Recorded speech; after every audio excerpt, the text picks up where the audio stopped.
2024년 여름 무더위가 기승을 부리던 어느 날 서울 강남의 한 탐정사무소에서 운명적인 만남이 시작되었습니다. 부모님을 찾고 싶어요. 25년 전 미국으로 입양된 이지은입니다. 하지만 이 간단한 부탁이 그녀를 예상치 못한 위험 속으로 몰아넣을 줄은 아무도 몰랐습니다. 왜 그래야 했을까요? 그리고 25년 만에 밝혀질 충격적인 진실은 과연 무엇일까요? 사연 시작하기 전에 구독, 좋아요는 무료니까 한 번씩 눌러주시면 이야기를 만드는데 큰 힘이 됩니다. 미국 캘리포니아 해병대 기지의 훈련장에서 격렬한 전투 훈련이 진행되고 있었습니다. 27살의 이지은이 훈련용 소총을 들고 장애물 사이를 민첩하게 움직이고 있었죠. 그녀의 뒤로 묶은 검은 머리는 땀에 젖어 이마에 달라붙었고 위장복 위로 드러난 팔뚝에는 단련된 근육이 선명했습니다. 타겟 클리어. 지은이 마지막 표적을 명중시키며 외쳤습니다. 훈련을 지켜보던 교관이 스톱워치를 확인하며 고개를 끄덕였어요. 좋다, 지은. 오늘 훈련은 여기까지다. 훈련이 끝난 후 지은은 샤워를 마치고 사복으로 갈아입었습니다. 청바지와 흰색 티셔츠 차림의 그녀는 훈련 때와는 다른 평범한 젊은 여성의 모습이었어요. 기지 밖 주차장에서 지은은 자신의 차에 올라탔습니다. 5년째 복무하고 있는 이곳에서 그녀는 최고의 실력을 인정받는 특수부대원이었지만 마음 한구석에는 항상 채워지지 않는 공허함이 있었죠. 지은은 어릴 적 입양된 후 좋은 양부모를 만나 따뜻한 가정에서 23년간 자랐습니다. 유년 시절부터 부족함 없이 사랑받으며 성장했지만 가끔 거울을 볼 때마다 자신의 얼굴에서 양부모와는 다른 무언가를 발견하곤 했어요. 결국 지은은 용기를 내어 양부모에게 친부모를 찾고 싶다는 마음을 털어놓았습니다. 양부모는 그녀의 마음을 이해하며 친부모에 대한 정보를 알아봐 주었고 그녀를 적극 지지해 주었어요. 며칠 후 지은은 친부모에 대한 간단한 정보를 가지고 한국행 비행기에 몸을 맡겼습니다. 인천공항에 도착한 지은은 입국 수속을 마치고 공항 택시를 탔어요. 강남구 역삼동으로 가주세요. 지은이 서툰 한국어로 말했습니다. 25년간 미국에서 자란 그녀의 한국어는 어색했지만 양어머니 제시카가 한국계였기 때문에 기본적인 의사소통은 가능했어요. 30분 후 택시는 강남의 한 빌딩 앞에 멈췄습니다. 인터넷에서 찾은 이곳이 사람 찾기 전문이라고 광고했던 곳이었죠. 엘리베이터를 타고 7층에 내린 지은은 복도 끝에 있는 탐정사무소 문을 열었습니다. 어서 오세요. 50대 중반의 남성이 활짝 웃으며 일어났어요. 키가 작고 배가 나온 그는 핑크색 카라 셔츠를 입고 있었습니다. 안녕하세요. 전화드렸던 이지은입니다. 부모님을 찾고 싶다고요. 지은이 어색한 한국어로 인사했습니다. 아, 미국에서 오신 분이시군요. 여기 앉으세요. 신 대표가 지나치게 친절한 목소리로 말하며 고급 소파를 가리켰어요. 지은이 앉자 신 대표는 그녀의 외모를 위아래로 훑어보았습니다. 키 168cm의 탄탄한 체격, 서구적인 옷차림의 지은은 확실히 눈에 띄는 외모였어요. 커피 드릴까요? 아니면 차? 신 대표가 물었습니다. 물만 주세요. 지은이 대답했어요. 신 대표가 직원에게 눈짓하더니 다시 지은에게 시선을 돌렸습니다. 친부모님을 찾으시려는 거죠? 저희가 이런 일 전문이거든요. 신 대표가 가슴을 펴며 자랑스럽게 말했어요. 지은은 가져온 가방에서 정리해온 서류를 꺼냈습니다. 25년 전 흑백 사진과 함께 김태연, 박미라라는 이름이 적힌 서류였어요. 이분들이 제 친부모님인 것 같아요. 부산에 살았다고 되어 있는데요. 지은이 서류를 건네며 말했습니다. 신 대표는 서류를 자세히 살펴보더니 고개를 끄덕였어요. 25년 전이면 시간이 꽤 지났네요. 하지만 걱정 마세요. 저희가 반드시 찾아드릴게요. 여기를 작성해 주세요. 신 대표가 의뢰서와 펜을 내밀며 말했습니다. 얼마나 걸릴까요? 지은이 의뢰서를 작성한 후 내밀며 물었어요. 일주일 정도면 결과 나올 거예요.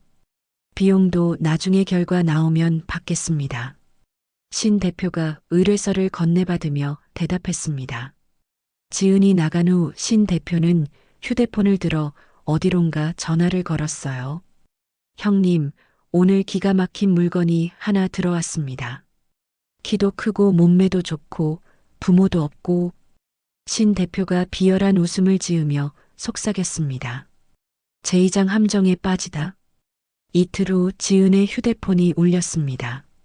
명동의 한 카페에 앉아있던 지은은 급히 전화를 받았어요. 여보세요? 지은 씨, 신 대표입니다. 좋은 소식이 있어서요. 생각보다 부모님을 빨리 찾았습니다. 신 대표의 목소리가 흥분되어 들렸어요.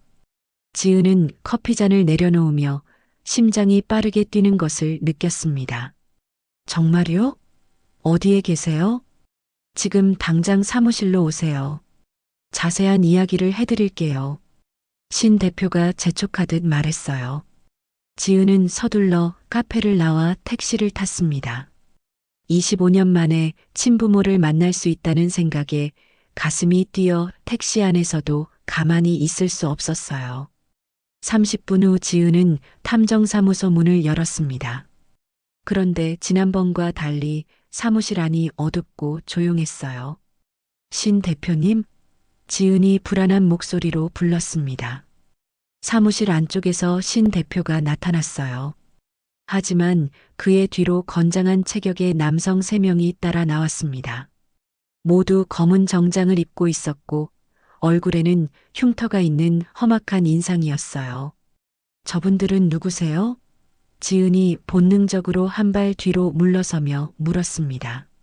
아, 이분들은 제 동업자분들이에요. 신 대표가 어색하게 웃으며 말했어요. 하지만 지은은 직감적으로 위험을 감지했습니다. 남자들의 눈빛이 일반적이지 않았고 신 대표의 표정도 이전과는 달랐어요. 부모님 소식은 어떻게 된 건가요? 지은이 출입구 쪽으로 천천히 움직이며 물었습니다. 그게 좀 복잡한 상황이에요. 신 대표가 말을 더듬었어요. 그 순간 가장 큰 키의 남자가 갑자기 지은을 향해 달려들었습니다. 잡아! 남자가 소리치며 지은의 팔을 붙잡으려 했어요. 지은은 순간적으로 왼쪽으로 몸을 돌려 남자의 손을 피하고 동시에 오른발을 한 발짝 뒤로 빼 안정적인 자세를 잡았습니다. 해병대 특수부대에서 수백 번 연습한 근접 전투 기술이 본능적으로 발동되었어요.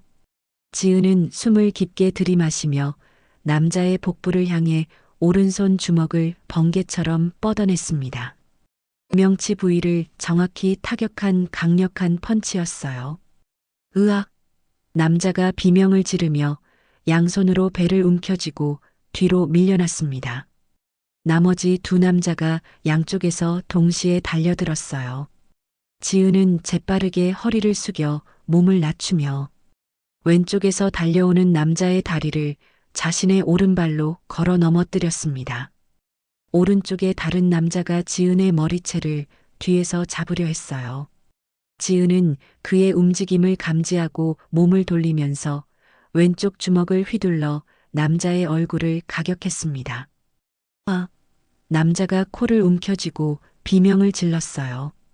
신 대표는 예상과 다르게 상황이 돌아가자 당황하며 떨리는 손으로 책상 밑에 빨간 비상 버튼을 연달아 눌렀습니다. 잠시 후 복도에서 무거운 발걸음 소리가 쿵쿵 울려왔어요. 여러 명이 계단을 뛰어 올라오는 소리와 함께 사무실 문이 거칠게 열렸습니다. 덩치 큰 남자 8명이 일제히 사무실로 몰려들어왔어요. 여자를 잡아. 신 대표가 뒤에서 소리쳤습니다. 지은은 즉시 자세를 잡았지만 너무 많은 적이었어요. 가장 먼저 달려든 남자의 얼굴을 향해 주먹을 날렸지만 다른 남자가 옆에서 그녀의 팔을 붙잡았습니다. 지은이 왼쪽 팔꿈치로 그 남자를 가격하려는 순간 또 다른 남자가 그녀의 다른 팔을 잡아당겼어요. 동시에 뒤에서 두 명이 지은의 양쪽 다리를 붙잡았습니다. 지은이 필사적으로 몸부림쳤지만 너무 많은 손이 그녀를 붙잡고 있었어요. 지은은 해병대에서 배운 모든 기술을 동원해 저항했지만 8명의 남자들이 사방에서 그녀의 팔다리와 몸통을 각각 붙잡고 있어 더 이상 움직일 수 없었습니다. 이게 지금 무슨... 지은이 말하는 순간 뒤에서 다가온 남자가 갑자기 이상한 냄새가 나는 수건으로 그녀의 코와 입을 동시에 막았어요. 지은이 깜짝 놀라며 숨을 참으려 했지만 이미 자극적인 화학 냄새가 코로 들어왔습니다. 안 돼. 지은의 시야가 점점 흐려지기 시작했어요. 팔다리에 힘이 빠지면서 저항할 수 없게 되었습니다. 몇 초 후 지은은 완전히 의식을 잃고 팔이 축 늘어졌어요. 신 대표가 쓰러진 지은을 내려다보며 씩 웃었습니다. 잠시 후 차가운 콘크리트 바닥의 감촉에 지은이 천천히 의식을 되찾았어요. 머리가 지끈거리고 입안이 마른 상태로 눈을 떴습니다. 지은은 급히 몸을 일으켜 앉았어요. 한쪽 손목에는 수갑이 채워져 가스배관과 연결되어 있었습니다. 주변을 둘러보니 지하실 같은 공간이었어요. 여기가 어디지? 지은이 중얼거리며 주변을 살펴봤습니다. 벽면은 습기로 얼룩져 있었고 구석에는 낡은 담요 한 장이 던져져 있었어요. 작은 창문 하나가 있었지만 철창으로 막혀 있었습니다. 갑자기 위층에서 발걸음 소리가 들려왔어요. 무거운 문이 열리는 소리와 함께 계단을 내려오는 발소리가 점점 가까워졌습니다. 깨어났구만. 험악한 인상의 남자가 방문 앞에 나타났어요. 탐정사무소에서 봤던 조직원 중 한 명이었습니다. 그의 뒤로 50대 중반의 여성이 함께 내려왔어요. 주황색 머리에 화장을 진하게 한 그녀는 화려한 옷을 입고 있었지만 어딘지 피곤해 보였습니다. 왜 저를 이런 곳에 가뒀어요? 저는 아무 잘못도 하지 않았는데요. 지은이 일어서며 외쳤습니다. 잘못? 내가 여기 온 게 잘못이야. 남자가 비웃으며 말했어요. 남자가 여자를 향해 돌아서며 말했습니다. 강 실장, 잘 지키고 있어. 두목님이 올 때까지 얌전히 시켜놔. 네, 알겠어요. 여자가 고개를 끄덕이며 대답했습니다. 남자가 계단을 올라가며 사라지자 방 안에는 지은과 여자만 남게 되었어요. 여자가 쪼그려 앉아 턱을 괴고 지은을 바라보며 말했습니다. 새로운 애구나. 넌 뭐하다 잡혀왔니? 지은은 여자를 보자 희망을 품었어요. 같은 여성이라면 자신의 처지를 이해해 줄 수도 있을 것 같았습니다. 저기요, 저 좀 도와주세요. 저는 그냥 부모님을 찾으러 한국에 온 건데 이런 일을 당했어요. 지은이 간절한 표정으로 말했습니다. 부모님을 찾으러 왔다고? 여자가 갑자기 관심을 보이며 물었어요. 네, 저는 어릴 때 미국으로 입양됐거든요. 저 좀 풀어주세요, 제발. 지은이 간절하게 말했습니다. 여자는 흥미롭다는 듯이 지은을 훑어봤어요. 멀리서도 왔네. 근데 부모 찾기가 그렇게 쉬운 일인 줄 알았어? 여자가 냉소적으로 말했습니다. 아니에요. 그래도 이름이랑 출신은 알아냈어요. 아빠 이름은 김태연, 엄마 이름은 박미라예요. 순간 여자의 얼굴이 창백해졌어요. 그녀는 숨을 거칠게 몰아쉬었습니다. 뭐라고? 박미라? 여자가 떨리는 목소리로 다시 물었습니다. 네, 김태연 박미라요. 혹시 아세요? 지은이 기대에 찬 표정으로 물어봤어요. 여자는 놀라며 바닥에 털썩 앉았습니다. 그녀의 손이 떨리고 있었고 얼굴에는 믿을 수 없다는 표정이 떠올랐어요. 언제 태어났는데? 여자가 간신히 말을 꺼냈습니다. 1997년 3월 15일이요. 지은이 대답했어요. 여자의 눈가가 붉어지기 시작했습니다. 내가 내 엄마야. 지은은 그 자리에 멈춰 섰어요. 방금 들은 말이 믿어지지 않았습니다. 뭐라고요? 제 엄마라고요? 지은이 떨리는 목소리로 되물었습니다. 맞아. 내가 너를 낳은 엄마야. 이런 곳에서 만나게 되다니. 박미라가 주저앉은 채 중얼거렸어요. 지은은 혼란스러운 감정에 휩싸였습니다. 25년간 그리워했던 친어머니를 이런 끔찍한 상황에서 만나게 되다니 믿을 수 없었어요. 아니, 근데 왜 이런 곳에 계세요? 지은이 당황스러운 목소리로 물었습니다. 박미라는 잠시 망설이더니 입을 열었어요. 내 아버지 때문이야. 김태연 그 인간이 도박에 빠져서 내 명의로 빚을 엄청나게 만들었어. 지은은 아버지에 대한 이야기를 들으며 충격을 받았습니다. 근데 미국에선 어떻게 살았어?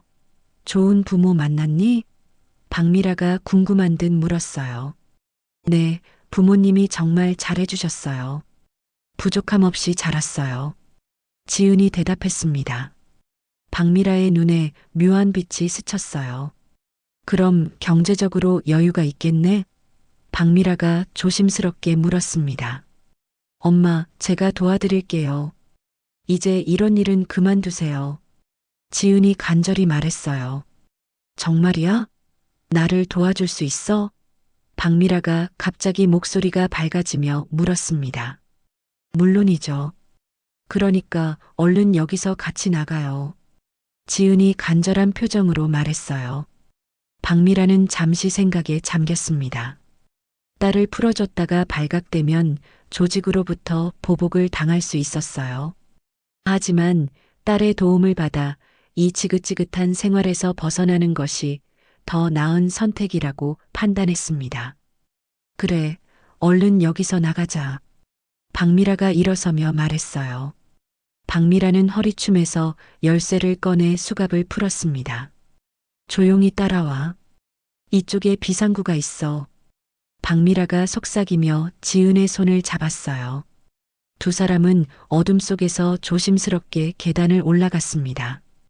25년 만에 만난 모녀는 이렇게 함께 탈출길에 올랐어요.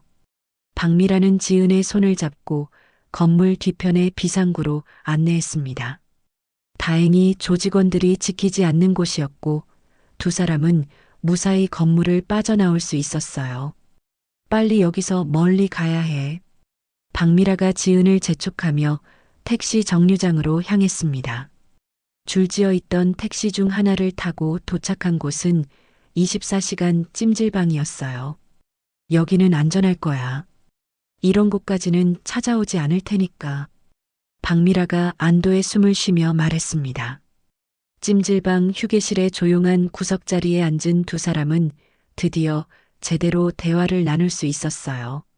지은은 25년간 궁금했던 것들을 물어보기 시작했습니다. 아까 하던 이야기 좀 자세히 얘기해 주세요. 왜 그런 곳에서 일하고 있던 거예요?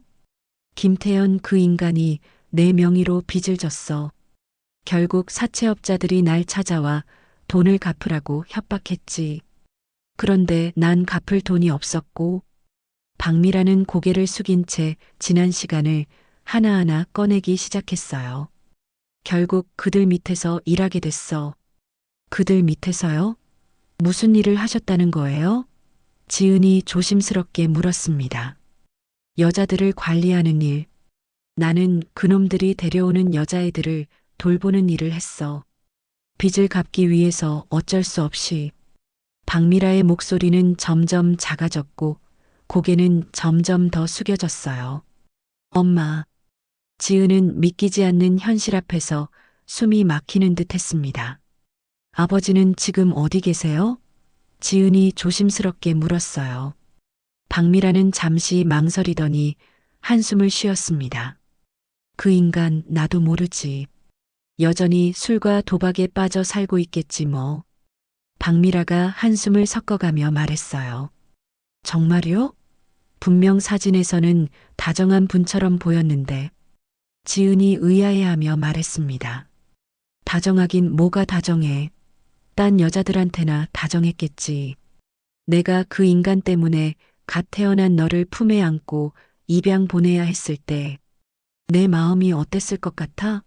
박미라가 갑자기 격해지며 말했어요. 지은은 갑작스러운 반응에 당황하며 의문스러운 표정으로 물었습니다. 갓 태어난 저라고요? 저는 4살 때 입양됐는데요. 박미라는 그제야 뭔가 잘못 말했음을 깨달은 듯 허둥지둥 변명했어요. 맞다. 4살이었지. 내가 나이를 먹긴 먹었나 보다. 너무 오래돼서 기억이 가물가물하네.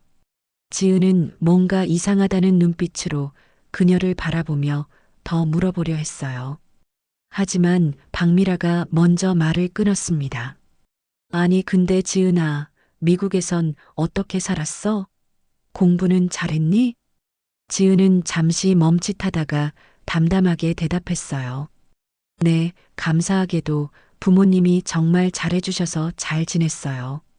대학도 보내주시고 지금은 해병대에서 복무 중이에요. 해병대? 와, 대단하네. 돈도 꽤 많이 모았겠구나. 박미라의 눈이 번뜩였어요. 네, 제법 모은 편이에요. LA에 계신 부모님도 부유하세요. 지은이 자랑스럽게 웃으며 말했습니다. 박미라는 속으로 환호성을 질렀어요. 자신의 미래의 호화로운 삶의 모습이 선명하게 그려지고 있었습니다. 엄마, 이제 그 일은 그만두세요. 제가 도와드릴게요. 지은이 박미라의 손을 잡으며 말했어요. 정말? 박미라가 입가에 미소가 번지며 물었습니다. 네, 그럼요. 저랑 같이 미국에 가서 살아요. 거기선 일 같은 거 안 하셔도 돼요. 지은이 순진하게 말했어요. 박미라는 속으로 웃었습니다. 그리고 그 조직은 경찰에 신고해서 완전히 끝내버려야 해요. 지은이 단호하게 말했어요. 그래, 내 말이 맞아. 확실하게 끝내야지. 박미라가 동의했어요. 지은은 감정이 복받친 듯 조용히 그녀를 안았습니다. 엄마, 그동안 고생 많으셨어요. 박미라도 지은을 안아주었지만 그녀의 마음속에는 딸을 만나 기쁜 마음보다는 미국에서 죽을 때까지 돈을 펑펑 쓰면서 살 수 있을 거라는 기대감이 더 컸어요. 다음 날 오전 박미라의 제보로 경찰이 조직의 거점을 급습했습니다. 신 대표를 비롯한 조직원들이 모두 현장에서 체포되었고 감금실에서는 다른 피해자들도 구조되었어요. 경찰서에서 조사를 받던 지은과 박미라 앞에 기자들이 몰려들었습니다. 4살 때 해외로 입양된 미국 해병대원이 친어머니를 찾다가 조직에 납치되었다는 게 사실입니까? 한 기자가 마이크를 들이대며 물었어요. 네, 맞습니다. 저는 25년 전에 미국으로 입양되었고 친부모님을 찾기 위해 한국에 왔다가 이런 일을 당했습니다. 지은이 침착하게 대답했어요.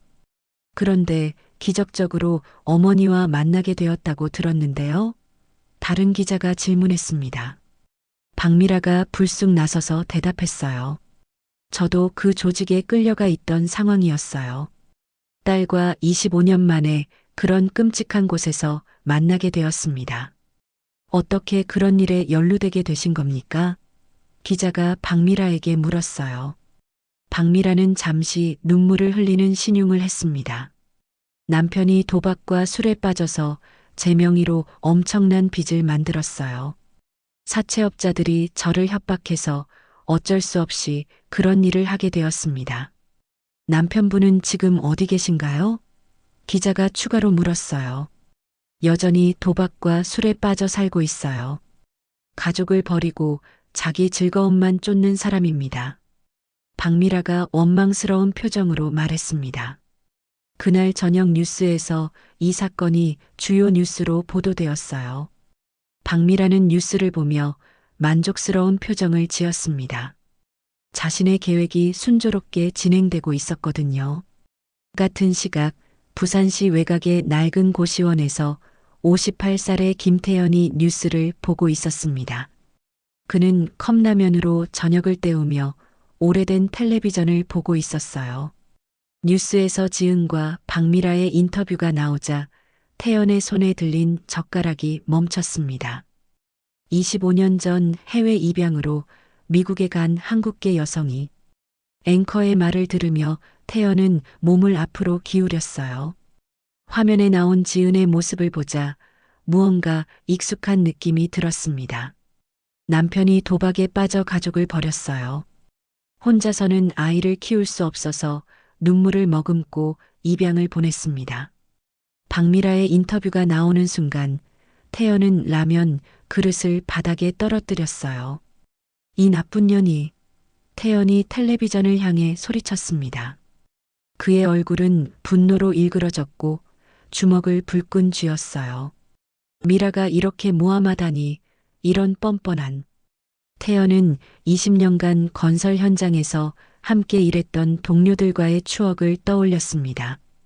그는 박미라가 어떤 사람인지, 그리고 자신이 얼마나 힘들게 살아왔는지 누구보다 잘 알고 있었어요.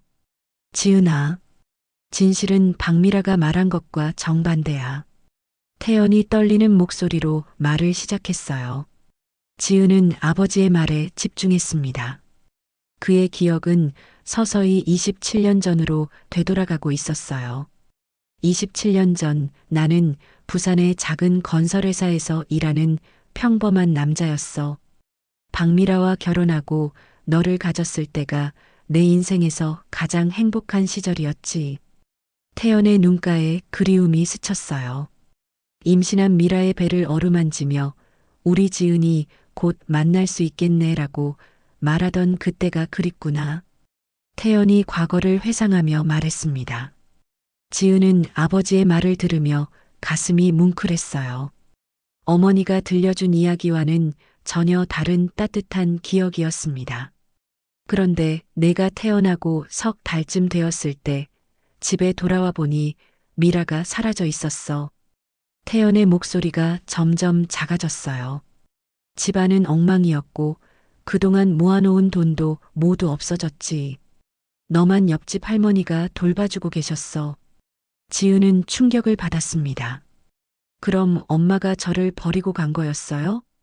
할머니 말씀으로는 미라가 밤중에 짐을 다 챙겨서 나가면서 아이는 알아서 해라고 했다더구나. 태연이 고개를 숙이며 말했어요. 그런데 며칠 후에 사채업자들이 찾아왔어. 박미라 명의로 빌린 돈이 3천만 원이라고 하더군. 이자까지 합치면 5천만 원이 넘었어. 지은은 어머니가 한 말과 정반대의 이야기에 혼란스러웠어요. 그럼 어머니가 빚을 만들고 도망간 거였군요? 그렇지. 나는 갓난아기인 너를 키우면서 그 빚을 갚아야 했어. 태연의 눈에서 눈물이 흘렀습니다. 낮에는 건설 현장에서 일하고 밤에는 너를 돌보고 정말 힘들었지만 행복했어. 내가 처음 아빠라고 했을 때는 세상을 다 가진 기분이었지. 지은도 눈물을 글썽였어요. 그럼 왜 저를 입양 보내신 거예요?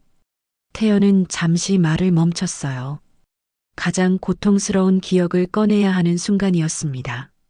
내가 4살이 되던 해 사채업자들의 협박이 더욱 심해졌어.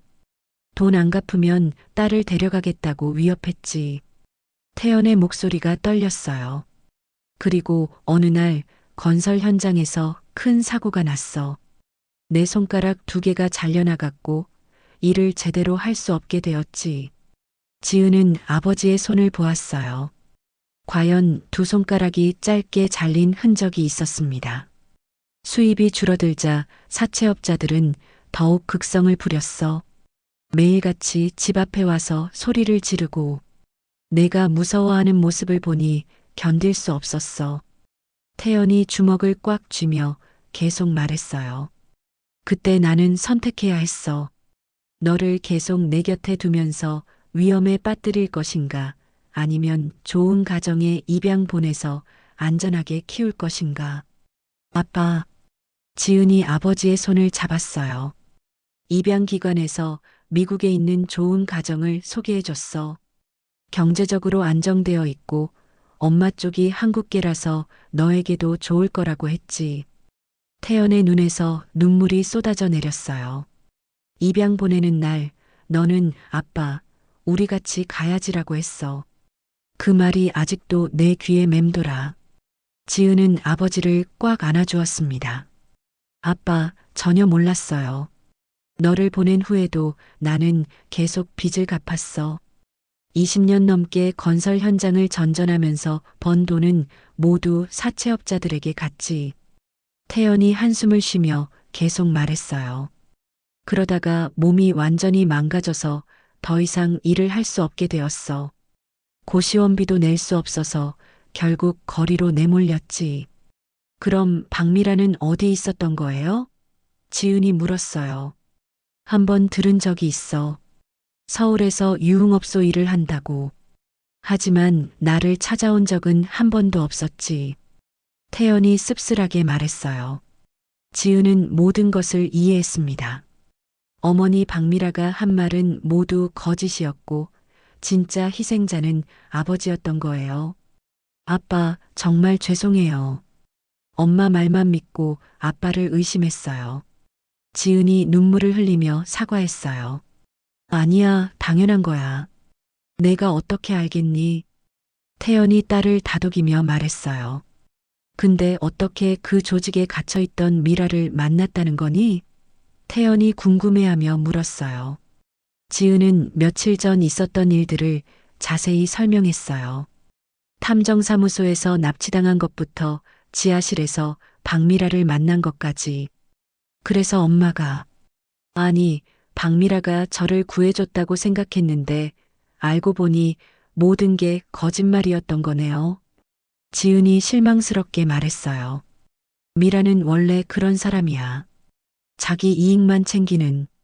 태연이 말을 멈췄어요.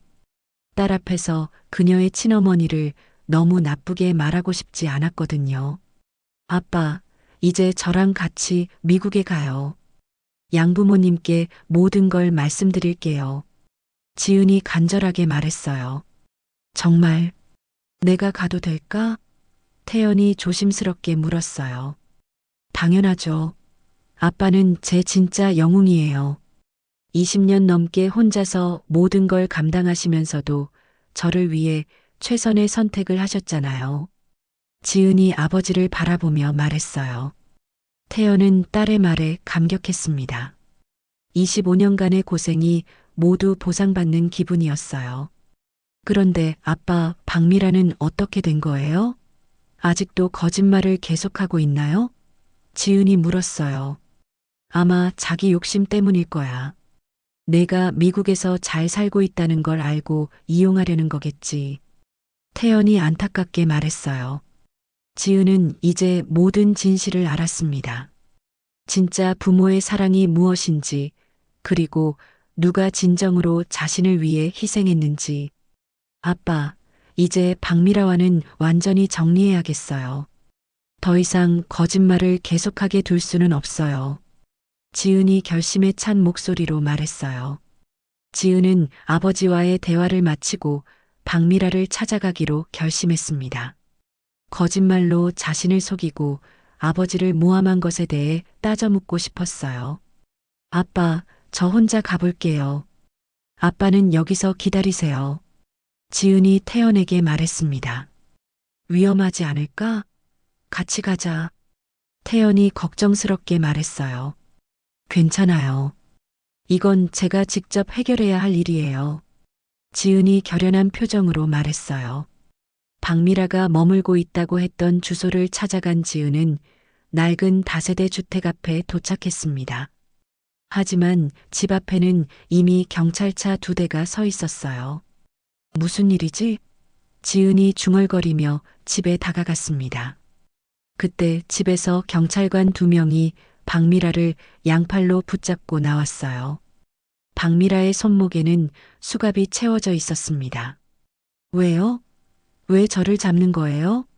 박미라가 발버둥치며 소리쳤어요. 지은이 경찰관에게 다가가 물었습니다. 무슨 일이에요? 조직폭력배 관련 혐의로 구속영장이 발부되었습니다. 경찰관이 설명했어요. 박미라 씨가 단순히 피해자가 아니라 조직에 적극적으로 가담했다는 증거가 발견되었어요. 다른 경찰관이 덧붙였습니다.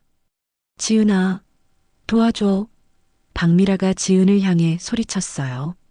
지은이 박미라에게 다가가며 말했습니다. 박미라 씨, 진실을 모두 알고 왔어요.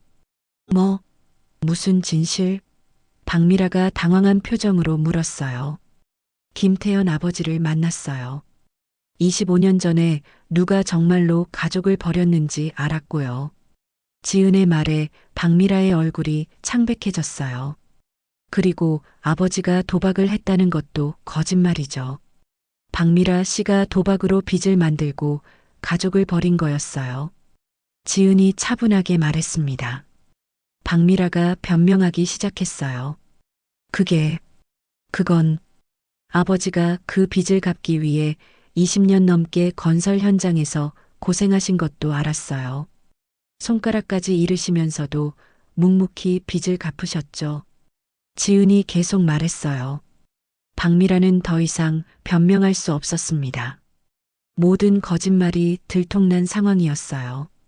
박미라가 갑자기 소리를 지르며 반발했습니다. 김태현이가 돈도 못 벌어와서 내가 그런 거 아니야. 박미라 씨. 지은이 실망한 표정으로 박미라를 바라봤어요. 혼자 애를 키우는 게 얼마나 힘든지 알아? 그래서 나간 거야. 박미라가 말도 안 되는 변명을 계속했어요. 그런데 왜 아버지를 나쁜 사람으로 만들었어요? 왜 거짓말을 했냐고요? 지은이 목소리를 높였어요. 거짓말이 아니야. 나는 진짜 억울하다고. 박미라가 억지를 부렸어요. 나도 미국에 데려가. 나도 호화로운 생활 한번 해보자고. 박미라의 본심이 드러났어요. 지은은 이제 박미라의 진짜 모습을 완전히 알게 되었습니다. 딸에 대한 모성애가 아니라 돈에 대한 욕심뿐이었어요. 박미라 씨는 정말 제 엄마가 맞나요? 지은이 실망스러운 목소리로 물었어요. 당연하지. 널 낳은 사람이 나야. 박미라가 소리쳤어요. 경찰관이 박미라를 경찰차에 태우려 했습니다. 지은아, 내가 너를 구해줬잖아. 그런데 어떻게 날 버려? 박미라가 마지막까지 자신만 생각하며 소리쳤어요. 지은은 박미라의 모습을 보며 깊은 실망감을 느꼈어요. 25년간 그리워했던 친어머니가 이런 사람이었다니. 경찰차가 출발하여 박미라를 태우고 사라졌습니다. 지은은 그 모습을 바라보며 복잡한 감정에 휩싸였어요. 이제 정말 끝이구나. 지은이 혼자 중얼거렸어요.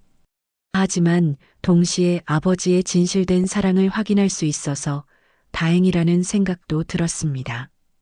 박미라와의 만남을 통해 진짜 가족이 누구인지 분명하게 알게 되었어요. 며칠 후 방송국에서 새로운 인터뷰 요청이 들어왔습니다. 박미라의 구속 소식이 알려지면서 언론들이 후속 취재에 나선 것이었어요. 지은은 이번에는 진실을 바로잡아야 한다는 사명감으로 인터뷰에 응하기로 했습니다. 방송 스튜디오에서 지은이 리포터와 마주 앉았어요. 이번에는 태연과 정우석도 함께 출연했습니다. 지난번 인터뷰 이후 새로운 사실들이 밝혀졌다고 들었는데요. 리포터가 질문했어요. 네, 사실 지난번 박미라 씨의 말은 모두 거짓이었습니다. 지은이 침착하게 대답했어요.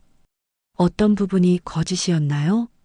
제 아버지가 도박과 술에 빠져 가족을 버렸다고 했는데 사실은 정반대였어요.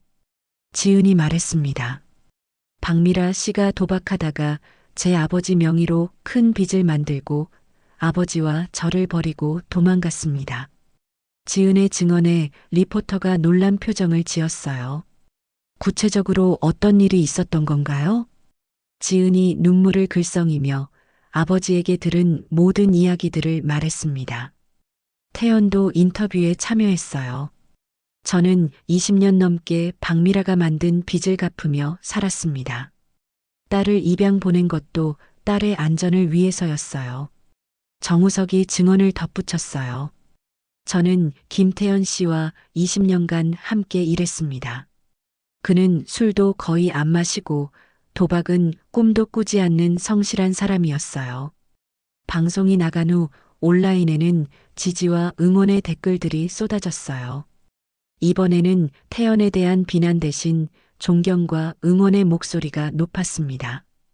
진실이 밝혀지면서 모든 오해가 풀린 것이었어요. 인터뷰를 마친 지은은 호텔 방으로 돌아와 미국에 있는 양부모에게 전화를 걸었습니다. 아빠, 저 지은이에요. 지은이 밝은 목소리로 인사했어요. 지은아, 어떻게 지내니? 부모님은 찾았어? 양아버지 데이비드의 목소리가 들려왔어요. 네, 찾았어요. 그런데 정말 놀라운 일들이 많이 있었어요. 지은이 대답했습니다. 엄마도 같이 들으세요. 스피커폰으로 하세요. 잠시 후 양어머니 제시카의 목소리도 들려왔어요. 지은아, 우리 많이 걱정했어.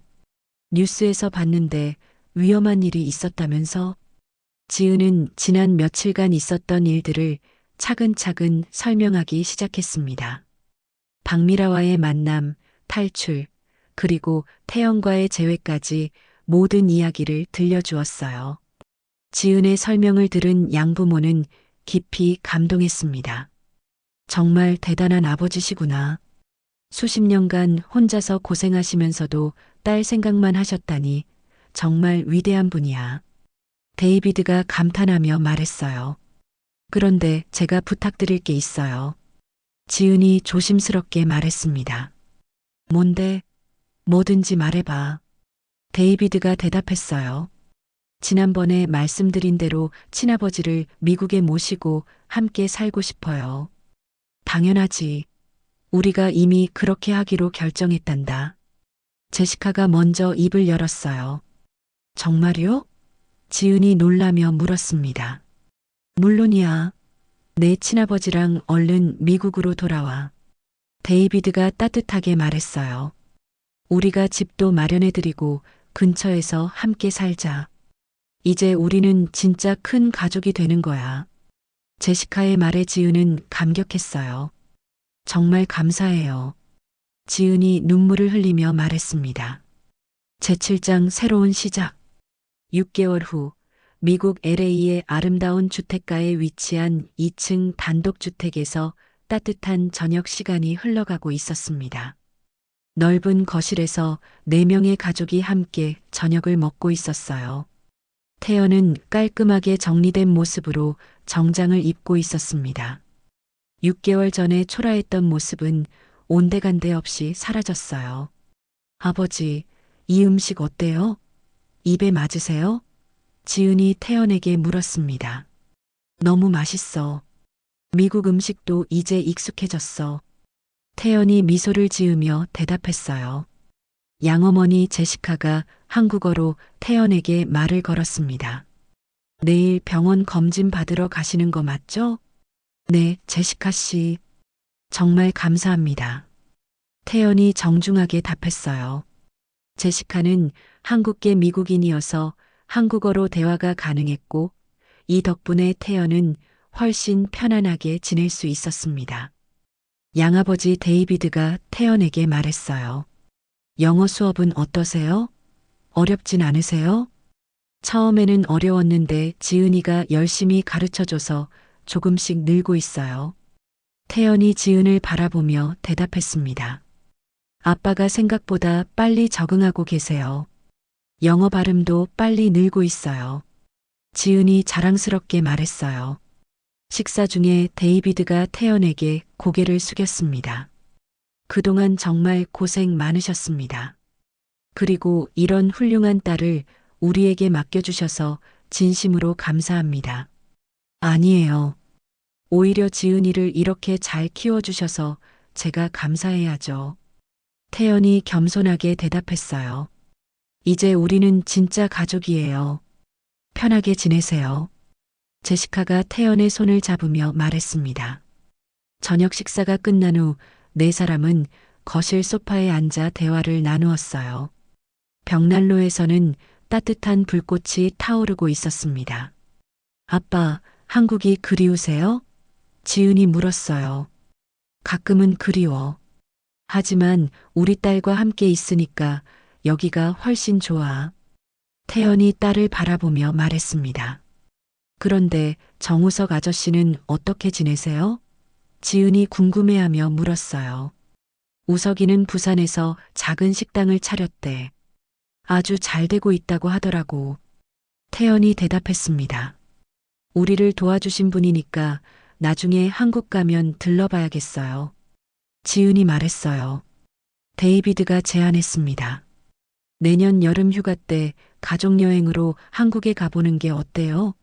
아버지 고향도 구경하고. 정말요? 좋은 생각이에요. 지은이 환하게 웃으며 말했어요. 그럼 우석이도 만나고 부산 바다도 보여드릴게요. 태연이 기대에 찬 표정으로 말했습니다. 저녁이 깊어가자 데이비드가 카메라를 가져왔어요. 오늘 좋은 날이니까 가족 사진을 찍을까요? 좋은 생각이에요. 지은이 박수를 치며 말했습니다. 네 사람이 소파에 나란히 앉았어요. 자, 모두 웃으세요. 데이비드가 셀프 카메라를 들고 말했습니다. 김치. 제시카가 한국어로 외치자 모두가 웃음을 터뜨렸어요. 찰칵. 행복한 네 가족의 모습이 사진에 담겼습니다. 태연은 25년 만에 찍는 가족 사진에 감격했어요. 과거에 훼손되었던 지은의 사진과는 달리 이제는 영원히 간직할 수 있는 새로운 가족 사진이 생긴 것입니다. 정말 행복해. 태연이 눈물을 글썽이며 말했어요. 저도요, 아빠. 지은이 아버지의 어깨에 기대며 말했습니다. 창밖으로는 LA의 아름다운 야경이 펼쳐져 있었어요. 반짝이는 불빛들이 마치 이들 가족의 밝은 미래를 상징하는 것 같았습니다. 지은은 아버지의 손을 잡으며 말했어요. 아빠, 그동안 혼자서 얼마나 힘드셨을까요? 앞으로는 절대 혼자 두지 않을게요.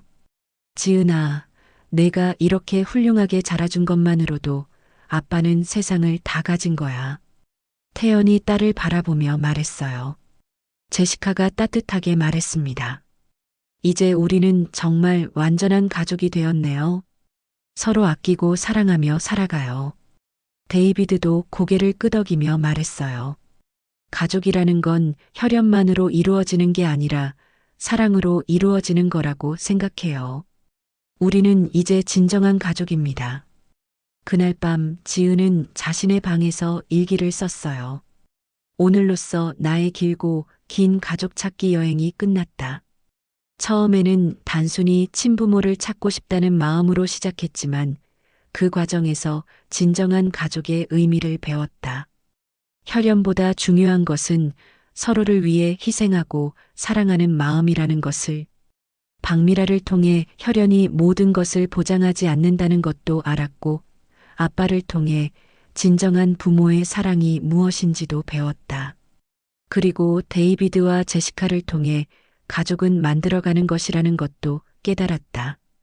이제 우리 네 가족은 함께 새로운 추억을 만들어갈 것이다. 아빠의 아픈 과거도 우리의 사랑으로 치유해드리고 더 이상 혼자가 아니라는 것을 매일매일 느끼게 해드리고 싶다. 태연도 자신의 방에서 창밖을 바라보며 생각에 잠겼어요. 25년간의 고통스러운 시간들이 이 순간을 위한 것이었다면 모든 것이 의미가 있었다고 생각했습니다. 지은아, 아빠가 너를 입양 보낸 것이 정말 최선의 선택이었구나. 태연이 혼자 중얼거렸어요. 지은이 훌륭한 양부모를 만나 사랑받으며 자란 덕분에 이제 이렇게 아름다운 가족을 이룰 수 있게 된 것이니까요. 바깥에서는 여름밤의 따뜻한 바람이 불어오고 있었습니다. 25년간 떨어져 있던 아버지와 딸, 그리고 그들을 받아준 새로운 가족. 이제 진정한 행복이 시작되는 것 같았어요. 하지만 아직 한 가지 남은 일이 있었습니다. 과연 무엇일까요? 3개월 후 지은에게 예상치 못한 소식이 전해졌습니다. 한국의 검찰청에서 연락이 온 것이었어요. 지은 씨, 박미라 재판과 관련해서 증인으로 출석해 주실 수 있나요? 검사가 전화로 말했어요. 네, 물론이죠. 언제쯤이면 될까요? 지은이 대답했습니다. 다음 주 화요일 오전 10시에 서울중앙지법에서 열립니다. 지은은 가족들과 상의한 후 한국으로 떠나기로 했어요. 태연도 함께 가겠다고 했지만 지은은 혼자 가겠다고 했습니다. 아빠는 여기서 영어 공부하세요. 제가 빨리 다녀올게요. 지은이 태연을 설득했어요. 일주일 후 서울중앙지법 법정에서 박미라의 재판이 열렸습니다. 지은은 증인석에 앉아 있었고 박미라는 피고인석에 앉아 있었어요. 증인께서는 피고인과 어떤 관계입니까? 검사가 물었습니다. 피고인 박미라는 제 친생모입니다. 지은이 침착하게 대답했어요. 피고인이 증인에게 한 거짓 진술에 대해 설명해 주세요. 지은은 박미라가 언론에 한 모든 거짓말들을 차근차근 설명했습니다. 김태연이 도박꾼이라고 한 것, 가족을 버렸다고 한 것, 모든 것이 거짓이었다고 증언했어요. 그럼 실제로는 어떤 일이 있었던 겁니까? 박미라가 도박으로 빚을 만들고 저와 아버지를 버리고 도망갔습니다. 아버지는 20년 넘게 그 빚을 갚으며 혼자 고생하셨어요. 지은의 증언에 방청석에서 술렁거림이 일었습니다. 박미라의 변호사가 반박했어요. 증인의 증언은 일방적입니다. 피고인도 나름의 사정이 있었을 것입니다. 무슨 사정이 있어도 거짓말로 무고한 사람을 모함하는 것은 잘못입니다. 지은이 단호하게 말했어요. 재판이 진행되는 동안 박미라는 계속 지은을 바라봤어요. 그녀의 눈에는 후회와 원망이 뒤섞여 있었습니다. 마지막으로 피고인에게 하고 싶은 말이 있습니까? 판사가 지은에게 물었어요. 지은은 잠시 생각하다가 입을 열었습니다. 저는 박미라 씨를 미워하지 않습니다. 하지만 용서할 수도 없어요. 아버지가 받으신 상처가 너무 크거든요. 박미라가 갑자기 일어서며 소리쳤어요. 지은아, 그래도 나는 내 엄마야. 아니에요. 진짜 부모는 자식을 위해 희생하는 사람이에요. 박미라 씨는 그저 저를 낳기만 한 사람일 뿐입니다. 지은이 차분하게 대답했어요. 박미라는 그 말에 크게 충격을 받은 듯 주저앉았습니다. 재판이 끝난 후 지은은 법정을 나서며 홀가분한 기분을 느꼈어요. 이제 정말로 과거와 완전히 정리된 것 같았습니다. 공항으로 가는 길에 지은은 정우석을 만났어요. 그가 부산에서 올라와 기다리고 있었습니다. 지은 씨, 재판은 어떻게 됐어요? 우석이 물었어요. 잘 끝났어요. 아저씨 덕분에 아버지를 만날 수 있었어요. 정말 감사해요. 지은이 깊이 인사했습니다. 태연이 형은 잘 지내죠? 우석이 궁금해했어요. 네, 아주 잘 지내세요. 영어도 배우시고 건강도 많이 좋아지셨어요. 지은이 밝게 말했어요. 그래서 다행이에요. 형이 그동안 얼마나 고생했는지. 우석이 안타까워했어요. 지은은 가방에서 봉투 하나를 꺼내 우석에게 건넸습니다. 이건 아버지가 전해달라고 하신 거예요. 우석이 봉투를 열어보니 감사 편지와 함께 미국 초청장이 들어 있었어요. 언제든지 미국에 놀러 오세요. 아버지가 아저씨를 정말 보고 싶어 하세요. 지은이 말했어요. 정말요? 와, 미국이라. 우석이 감격해했어요. 공항에서 우석과 작별 인사를 나눈 지은은 LA행 비행기에 몸을 맡겼습니다. 비행기 안에서 지은은 지난 1년을 돌아봤어요. 친부모를 찾겠다는 단순한 마음으로 시작한 여행이 이렇게 큰 변화를 가져올 줄은 몰랐습니다. 위험한 상황도 있었고 배신도 당했지만 결국 진정한 가족의 의미를 깨달을 수 있었어요. 그리고 무엇보다 아버지의 진실한 사랑을 확인할 수 있었습니다. 13시간 후 지은은 LA 공항에 도착했어요. 입국장에서 나오자마자 태연, 데이비드, 제시카가 환하게 웃으며 기다리고 있었습니다. 아빠, 지은이 달려가 태연을 안았어요. 우리 딸 고생했어. 태연이 딸을 꼭 안으며 말했어요. 재판은 어떻게 됐어? 데이비드가 물었어요. 모든 게 잘 끝났어요. 이제 정말로 완전히 끝났어요. 지은이 밝게 말했어요. 집으로 가는 차 안에서 지은은 한국에서 있었던 일들을 자세히 설명했습니다. 재판 과정과 정우석과의 만남까지. 그분도 언젠가 미국에 초청해 드려야겠네요. 제시카가 말했어요. 네, 아버지의 은인이시니까요. 지은이 고개를 끄덕였어요. 집에 도착한 후 네 가족은 거실에 둘러앉아 대화를 나누었어요. 이제 정말로 새로운 시작이네요. 데이비드가 말했어요. 그런데 아빠, 한 가지 말씀드릴 게 있어요. 지은이 태연을 바라보며 말했어요. 뭔데? 태연이 물었어요. 제가 해병대를 전역하고 여기서 간호학과에 진학하려고 해요.